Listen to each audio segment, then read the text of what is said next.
preparing to stream, is it? Yeah, it's being live streamed. Yes. It's being live streamed. Yeah. All right. So I swipe to Zoom. Wonderful. Got it. So, namaste, hi, vandanam, vanakkam, swagatam, or suswagatam to Mayaakatha Hub, a community to connect, collaborate, learn, and grow. So many things we aspire to do, and somewhere we just park it aside. We don't know when we park it aside and why we park it aside, but there is some reason associated to whatever we've been doing, what we are doing now. And sometimes there is satisfaction, and sometimes there is like, no, I'm not happy with whatever I am doing. It could happen with anyone. It could happen with a child. Yes, I mean it. I'm sure many of you who are here on this live would vouch for that too, or would second this thought. Because children these days, they have loads and loads of information. It's like they're hungry and they want to have, for example, like for example, a sandwich, and we have on their plate South Indian, North Indian, all kind of meals spread on their plate, and they're just wondering what to take. That was a situation for children. I mean, or rather, that's a situation for children now. Well, for example, people like our age, for the adults, for example, during their childhood, the information which they used to get was through hearsay, through friends, through relatives, through parents, teachers, neighbors, and library. How can we miss that out? But we actually were seeking information. Many a times, there have been, the situations wherein we didn't get the complete information, but still we managed to at least scratch the surface. And once we, felt there is something that we need to know, we went about researching or searching or asking about it. So there are two extremes. One side, we had information, but in terms of getting an access to information was a question. I mean, there were various routes and we tried using all the ways to get one. And currently, the information, it's overflowing. And we don't know what to take, when to take, which to pick. That's the situation.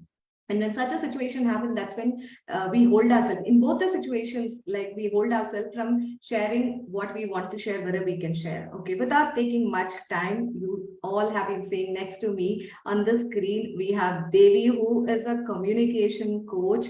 I met her through LinkedIn community, and in fact, we have traveled, together in a couple of. Devi, do we call it as a reality show, or what do we? Yeah, we can call it that way. The success. We are also part of a reality show. Yeah. We keep it. We'll definitely talk about it some other day. Like this, we can do that. But welcome to Mayaakatha. Welcome, Devi. It's lovely knowing you, and I've been interacting with you for a couple of weeks and months. It's amazing. Welcome. Thank you so much, Meera. It's so wonderful to be on your channel. This is Mayaakatha, the hub of storytellers, and I really love the name. And I got to know from Meera that it's named after her daughter, Maya, and I'm very happy and so glad to be here sharing this virtual stage with Meera, and so happy to start this conversation that we have planned together today. Humble, thank you for that. And it's mutual, like in terms of the kind of work that you're doing. And you have, in fact, worked with so many, several thousands of people. Yep. And you've helped them.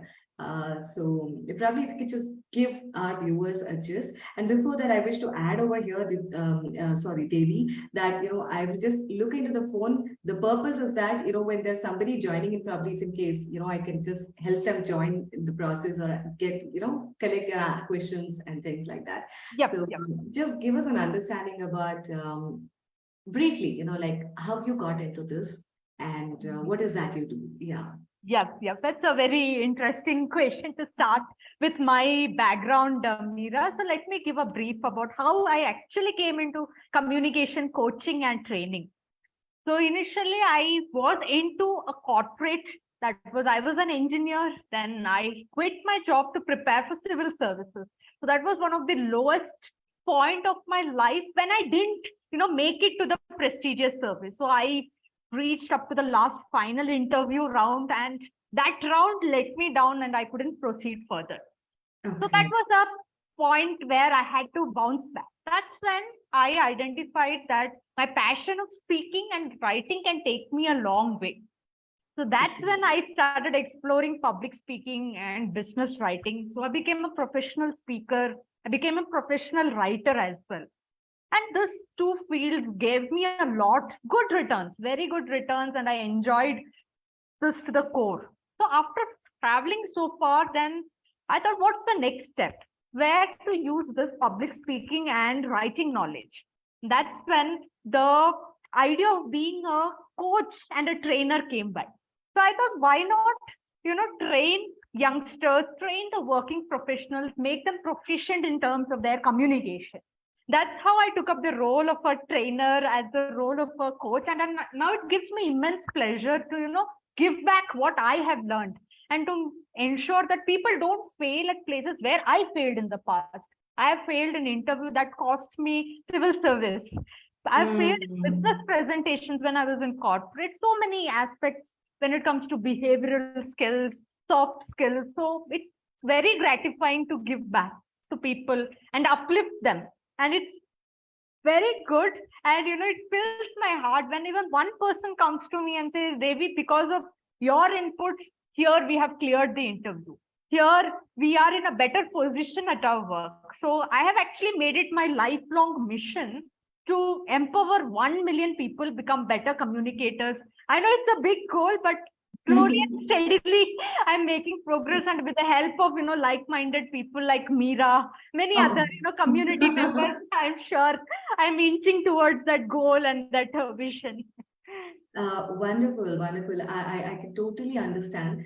Like going to that level, civil Yeah, service. So many people aspire to, yeah, right? So many people. yeah, In fact, I know there are quite a few people who after their college they have taken a conscious break. yeah, To prepare for civil services. They have been hearing so many things from their yeah, neighbors or their own family, parents. What are you doing and why are you spending so much time over here? But the outcome, the goal is fixed. I want to get through. And they will, it's a something to just to make you feel good. I'm telling, no, I'm not doing that. I wouldn't do that. But what I want to tell is,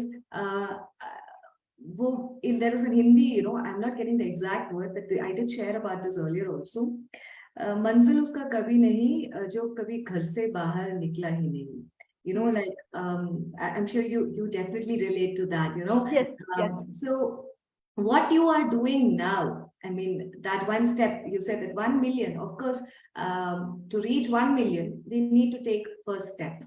yeah, And you have been taking steps, continuously, consistently, and you're definitely keeping, because to tell people over here, I'm part of a WhatsApp community also, and I know when Devi shares some input, update, or anything, I see how people come forward and and you keep them engaged. That is the important factor. I think my screen, yeah. yeah. It's bit frozen, Meera. Yeah.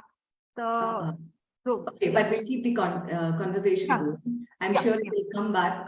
It looks Yeah, okay. no, it's fine. Yeah, yeah, And it's nice sometimes, okay, fine, yeah, let's enjoy that. yeah, Yeah. So you have kept people in, because it is like this. It's not about offering a new product. It's just not about offering a new services. yeah, But after that, what? To yeah, keep people engaged. yes, So when I talk about engaged, so children, whether during our time when we were a child, I mean, we all have a child within us still, but literally in that particular age, and today children, keeping them engaged is such a big task, and you have a lot of agencies, a lot of organization who have taken that problem area and started working on that as a product offering and service offering.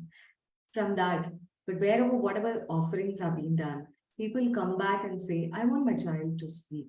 But we yeah, really don't know if the child is interested in speaking. What their parents have been aspiring, because they were during their growing time, they always say, when I've met during our connects, wherein they say, Meera, the kind of an opportunity what my children are going to get now or getting, we never had anything of that kind. And I do not want my child to miss anything. And the story is a different thing when we ask the child, they say, might be they didn't get an opportunity, but today we have opportunity. So that is something I'm not interested in going to. They want me to do this. They want me to do that. That is one aspect. And in that, there is one more thing which we talk as public speaking. Yeah. I know many of them over here who joined our live that this is going to be a discussion on the importance of public speaking for teenagers. Why teenagers will come to that. Question over here. Many people know what is public speaking, why they need. Let's break a myth. Yeah. Can you share people who think this is what is public speaking, and you want to say, no, this is not public speaking. Yep. Very, very wonderful question, Meera. In fact, most of the people out there who starts off with public speaking have so many myths. I've observed it live in my clients. Number one, I'm going to cover 3 myths. There are many myths, but in this discussion, let me elaborate on 3 myths. So the number one myth that people have is they feel that public speaking is something that comes naturally to some people. We can't be good orator. We can't be a good speaker. They get so awed or so overwhelmed seeing others speak so confidently that they have that inferiority complex. No, public speaking, I can't learn. It's only reserved for some people.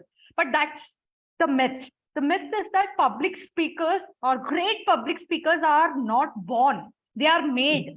They're trained. That's the consistent efforts that they take. They become a good public speaker. If I have to take my example, now I'm confidently speaking on camera. I'm taking sessions. I'm giving trainings. I was not like this before. I also used to shiver on stage. I never got the words. So only when I got associated with many speaking platforms, I got good guidance and mentoring that I'm able to speak confidently now. So I would like to say all the viewers who've joined us, first myth, leave this myth that you need to be a born speaker. Public speaking is something we all can, work on. This is a craft which we all can work and fine tune this craft. So that is number one. Number 2 myth that people have is when you have to speak in front of people, you have to use fancy words, hi-fi vocabulary. So the people feel, okay, the influencer is using a hi-fi vocabulary, big short words they are using. That's what is needed in public speaking. So here I'm going to let out a secret. Using hi-fi words won't make you a good public speaker. Using the appropriate, right, and most commonly used simple words, that will make you a good public speaker. And it's not about only what words you use. It's about how you communicate, how you put it across, your delivery. That matters the most. So imagine you are just coming to the stage and delivering without any emotion, without any voice modulation, without any expressions. That won't have much impact. No matter how hi-fi your vocabulary is, that won't have any impact. So public speaking, encompasses the verbal, the non-verbal aspect. Exactly. Non-verbal is something missed out a lot. Yes. This is also something many of them know about it, but then still, they will be wondering like how to go about it. So, can you just throw some light on why teenagers that you want to talk about today? This is again a pertinent question, Meera. Why teenagers and why public speaking for them? So when it comes to teenagers, teenage is an age when that is 13 to 18 years, a lot of changes that's taking place in a person's mind and that transition that they are going through. And trust me, that's the age when you face most inferiority complex, self-esteem, the low self-confidence issues come in. And that's all got to do with your mind. Your mind is playing games. You will have, bountiful energy within you, but you don't know how to channelize it, where to use it properly. So that's the age where we need to tap this potential and mold the youngsters. That's why for teenagers, public speaking is very important. You need to channelize their energy in the right direction. Many of them will have this potential, but we need to identify that and help them structure their thought, help them structure their body language. And that's why it really fascinates me. When I, work with teenagers, these kids, they grasp concepts very quickly, more than the adults. You give them the technicalities of speech and body language, they do it wonderfully. Only thing, we need to tap that potential, and we need to guide them on the right track. So this is the best time to begin. Start off, when you are not just a teenager, when you are in much lower age, even 6 years, 8 years, that's also a good age to begin public speaking. Yeah. And one more myth, which I really come across, where they say, like, you just go and you really go about screaming. It doesn't work that way also, right? It doesn't work. Yes, yes. This is a good point you have, put forth, Meera. We see all these movies, we see all this, press, throwing across questions, and they all are speaking. As you are loudly. sharing, Devi, I'm sharing the link to the workshop in the comments. Yep. Do share, Meera. Yeah. So I'll take it from there, the screaming aspect. Yeah. People feel that, to be heard, for your voice to be heard, to be come across as authoritative, you need to scream across, increase your volume. But the fact of the matter is that your voice is something which you need to modulate based on situations, based on whom you are speaking to. And screaming will make you, look as an arrogant person. Okay, it's again a myth. Don't scream. Use your voice based on the content what you are speaking. Speaking about emotional aspects, you need to lower your volume. You need to go at a low pitch. If you are speaking about giving some quotes in your speech or presentation, you need to put stress on certain words. So voice is something which we need to use, put a lot of choice or put a lot of effort into modulating it. So that's again a myth. Like Meera put it, it's don't go about screaming. Just know when to speak what, when to modulate your voice based on situations, based on people, based on context. Absolutely. So, what are the kind of challenges usually that you might come across? When we talk about, like, for example, public speaking is not only about just going just gaga, but just talking, right? Yes. Like the elements like what to speak, how to speak, and when to speak. So you can just throw some light on these aspects, Devi. Yes. Very pertinent points, Meera. It's not just about speaking anything that comes to your mind. So the first part is structuring your thought. You have number of thoughts in your mind. How do you structure it, and how do you deliver your content? So there are two aspects to it. You get time to prepare for your speech. That becomes a prepared speech. You can write down your speech, write down the main points, and deliver it. Practice and deliver it. But there's something called impromptu speaking, on the spot speaking. You encounter the situation when you have to start a conversation. For teenagers, it's starting a conversation in the school with new friends, with teachers, or they have to go give something extempore they have to speak. So at that time, how do you structure your thoughts? Even when you encounter such situation, there are certain frameworks that you can follow to structure your thoughts. So first is about structuring your content. Second is how are you going to deliver with the right body language, right expressions, right eye contact, the stage area. How do you position yourself in the stage area? So essentially, it all boils down to writing your speech, preparing or practicing your speech, delivering your speech. When it comes to a prepared speech. But when it comes to impromptu, mentally preparing for the structuring the content and delivering. So these are some of the essential elements involved in the speech preparation, Meera. Absolutely. I just shared the link also in the comments. I'm sure people who would grab a watch of this particular show after the live also can definitely check that. And I'll be sharing some more points. Sure.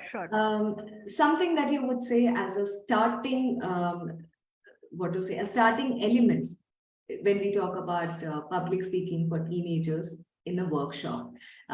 Just to the viewers over here, we have a workshop that we have planned for 28th November, that is tomorrow. And we'll be flashing the details in some time, and we'll share the link also. So Devi, if you could just share about what is that first step that is required when we start the public speaking workshop for teenagers? Yeah. The first and foremost step is to come out of that hesitation, overcome that fear. So first step in public speaking, before even writing your speeches, how's your mindset? Let me tell you, there's so many fears, not just in the mind of teenagers, even adults, especially fear of criticism, fear of judgment, what will others think? If these thoughts are removed, speaking becomes easy because you have the content, you have the knowledge, you have to fine tune it. But before that, your mind should be receptive, to these new ideas and structuring this thought. So the first and foremost step is overcoming this fear of speaking and building that positive mindset when it comes to seeing a big crowd, how to maintain your calmness, how to maintain your demeanor. These small steps matter a lot before actually writing the speech. True. So writing the speech is also the thumb rule, right? To creating Yep. that manuscript, a manuscript or that speech content, which is just not about by-hearting stuff. Yep. Even if it is about by-hearting, for example, few things. Yep. If we go for some competition or a speech competition or something, where a few things which really they need to by-heart. Yeah. It is just not about by-hearting over there. That at that place, storytelling also plays an important role. So Yeah. do you want to pin or do you want to connect, do you want to connect storytelling with this public speaking aspect? Yep. Definitely, Meera. This is one of my favorite questions. Okay. Yeah, when it comes to storytelling, I would say storytelling, when you combine it with public speaking, it evokes a lot of emotions, and makes your speech more relatable. Imagine a child has to give a informational speech. I'll take an example and make the viewers understand. If a child has to give a speech on pros and cons of social media, imagine the child is only talking about statistics, all the facts, because the speech gets boring. Nobody will be able to relate. But if the child takes some stories from his or her life, like I always am glued to WhatsApp, or I binge watch a lot, and explain the cons of that. That would be more relatable. So stories I would suggest that always try to bring in stories, no matter what is the format of the speech, be it an informational speech, motivational speech, or humorous speech. Stories will make your speech come alive and add a totally new aura, a totally new dimension it gives to your speech. And storytelling is something which I would suggest should be there in your speech. And in our workshop tomorrow, we will be looking into what are the elements of a story. When you are trying to add a story in your speech, what are the major elements that you need to look out for in a story? So I hope the viewers have got some insights into how to blend the storytelling and public speaking. Definitely. One more thing, like there are some children, we say you're not born speakers. Yeah. There are some children, they speak their mind or what they want to do. They're pretty vocal about their thoughts. Yep. Right? What happens is in a group, for example, in a school or in a group, for example, these children are picked, because they can talk. The reason is they can talk. They have the diction or the communication or the simple communication, what anybody would look for, and they do not have a stage fear. Might be there are some more children who can talk, but they don't come forward. So that is something I would want to address in the second one. But in the first case, they just go about talking. Yeah. Impromptu or just like a flow. But sometimes we need to organize that content also, right? So can you just share something like what it is about organizing a script or a content before going to what? So public speaking need not be always standing on the stage and going and talking. Yep. It is about, how we talk, where we talk, and when we talk. Right? For ourselves or for a group of people or in an organization or in a college or in a school setting. So how can you connect that organized way of preparing the content for the public speaking aspects? Yeah, you are right, Meera. Organization is very important. Otherwise, we keep on speaking, rambling, and endless talk, takes place. So the best way to go ahead with organized speaking is have a OBC structure: opening, body, and conclusion. What I Okay. normally suggest my clients or my coaches are, just have an opening for 30 seconds. It can be 2-3 lines. Okay. Okay. Opening, then the points in the body be very clear. You Hmm. may have 20 points to speak on, but you have just 5 minutes, maximum 2 points you can cover. Take Yeah. the 2 points, elaborate on it. When I say points, make the statement, give supporting statements, examples, analogies. Go to the next point, repeat the same. And finally, when you come to the conclusion, don't go for an abrupt conclusion. Either summarize, summarize Yeah. what you have said, the points you just paraphrase, repeat it, or give a Yeah. conclusion with a takeaway message, call to action. Say Yeah. what you are going to do, what you want the audience to do next. So take a conclusion or a summary will end your speech in a structured manner. So I would suggest the viewers, the OBC format is the best way when if you want to be more organized in your speech. Absolutely. OBC, opening, body, and the conclusion. Conclusion. Listening is such an important thing because it's like a Yeah. hook. We will know only then if they are listening to us or will they continue listening to us. And the Correct. body, of course, about what we are standing over there to talk about. So might be we are quite passionate about whatever we are talking or something that we are really passionate about that we are going to talk. It's important that we don't go overboard about it. Yeah, Let us correct. structure to it. What I follow, probably I can just say, I follow a 4-quadrant methodology, any kind of a work. What, how, why, and the return on investment, whether it's going to be monetization, it's going to be a business lead, or you're going to get some leads that's going to give some more leads. So the body is important in terms of head. What is the headline, as you mentioned, after the, what is the subsequent thing that you would associate? Like, for example, we pick up some topic. Probably you have to talk what is this all about, and then the limitations or what are the advantages. And as you said, conclusion, most of the time when we are in a hurry, right, to conclude, when we are like you have only few seconds, but we just go really right. Yeah. So we can also say sometimes, I want to conclude, but because in the interest of the time, I have to say that if you could give me another chance, I will come to this place and share more detail. But as of now, I would say, wait for the details. This also happens. Okay, so we almost, like I always say, ending is something difficult, but we want to end it to start yet another leaflet or another beginning, right? So we are almost coming to the end of the live connect. I would want you to just share about the event, how you have structured the workshop, how you have structured it, and anything else that you would really want to add over here. Yeah. So I would, like to give a brief, insights into I'll give on how we are going to conduct the workshop tomorrow. So it will be a 1-hour workshop, public speaking mastery workshop from 4:30 p.m. to 5:30 p.m. And this will cover certain tips and tricks of overcoming the public speaking fear, anxiety, and building that confident mindset. Then we will look into basic aspects of speech crafting, the basic structure of a speech.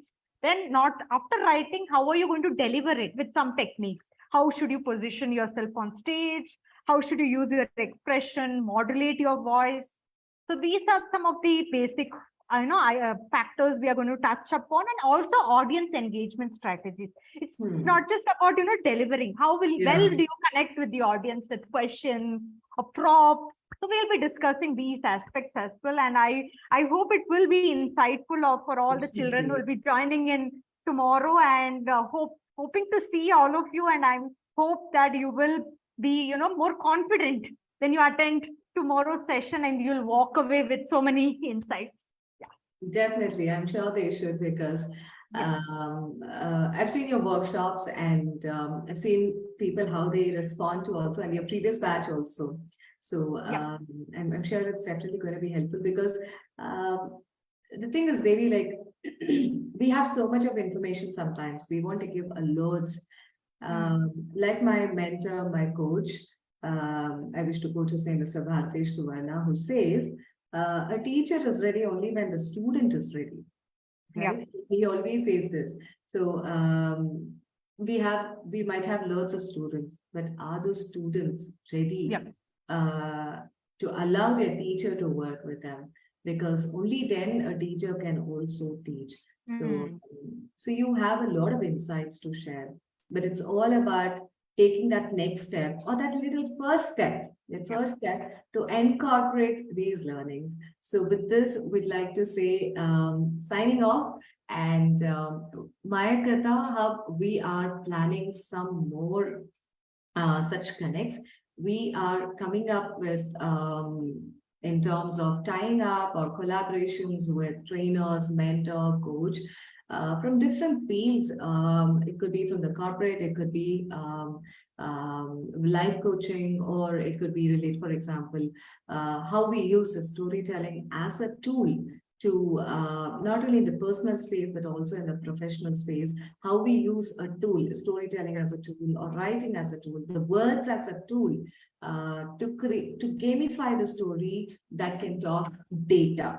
So with this, we want to sign off today's event, and we'll be sharing more details about our events, in the upcoming post on in our community. Thank you, Devi, for joining in, and to all of you who joined live.